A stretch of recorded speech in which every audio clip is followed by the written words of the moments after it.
Rakesh story YouTube channel पे आपका स्वागत है। वीडियो अच्छी लगी हो तो लाइक कर देना और चैनल को सब्सक्राइब कर देना। धन्यवाद।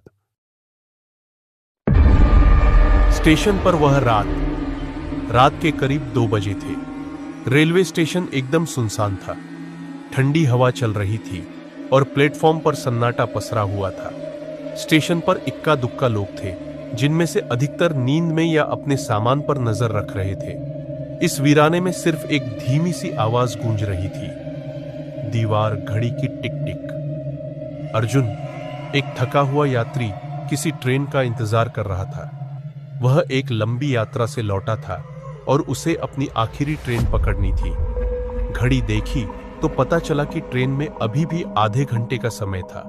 उसकी आंखें बोझिल हो रही थीं और उसने सोचा कि थोड़ा प्लेटफॉर्म पर टहल ले ताकि नींद दूर हो सके। अर्जुन प्लेटफॉर्म के दूसरे छोर की तरफ बढ़ने लगा। जैसे जैसे वह आगे बढ़ता गया, स्टेशन और सुनसान होता गया।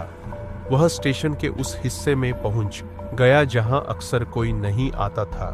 अंधेरा, जंग लगी रेल की पटरी और धूल से ढके पुराने बेंच।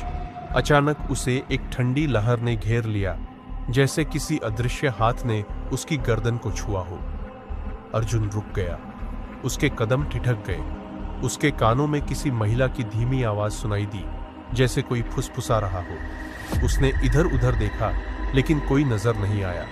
हवा में अजीब सी सिहरन थी, जैसे कोई अदृश्य ताकत उसे देख रही हो। उसकी धड़कन तेज हो गई, पर उसने खुद को संभाला और आगे बढ़ने की कोशिश की। तभी उसे प्लेटफॉर्म के आखिरी कोने में एक पुरानी महिला नजर आई। उसके सफेद बाल बेतरतीब ढंग से बिखरे हुए थे और वह एक पुराने फटे हुए कपड़े में लिपटी हुई थी। महिला एक बेंच पर बैठी थी और आंखें सीधे अर्जुन की ओर देख रही थीं। अर्जुन को एक अजीब सा डर महसूस हुआ, लेकिन वह आगे बढ़ता गया। क्या आप ठीक हैं, मां? अर्जुन ने साहस जुटाकर पूछा। महिला ने कोई जवाब नहीं दिया। वह बस उसे घूरती रही। उसकी आंखों में एक अजीब सी चमक थी।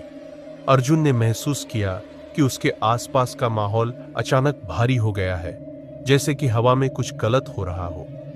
अर्जुन ने पीछे मुड़कर वापस जाने का इरादा किया, लेकिन जब उसने फिर से मुड़कर देखा तो महिला गायब हो चुकी थी। उसका दिल तेजी से धड़कने लगा। उसके दिमाग में सवाल उमड़ने लगे। वह महिला कौन थी? क्या वह वाकई थी या फिर अर्जुन की थकी आंखों का धोखा? तभी अचानक प्लेटफॉर्म पर एक ट्रेन की आवाज आई। अर्जुन ने राहत की सांस ली, लेकिन यह आवाज कुछ अलग थी। ट्रेन की आवाज सामान्य से कहीं ज्यादा भारी और गहरी थी, जैसे लोहे की पटरी पर कोई पुरानी ट्रेन चल रही हो। उसने घबराहट में इधर उधर देखा, लेकिन पटरी पर कोई ट्रेन नहीं थी। तभी उसकी नजर स्टेशन की घड़ी पर गई। घड़ी के कांटे उल्टी दिशा में चल रहे थे। अर्जुन की आंखें फटी की फटी रह गईं। चारों ओर एक अजीब सी गूंजने वाली हंसी सुनाई दी और उसके कदम पीछे की ओर बढ़ने लगे। उस रात अर्जुन को क्या हुआ, किसी को कभी नहीं पता चला।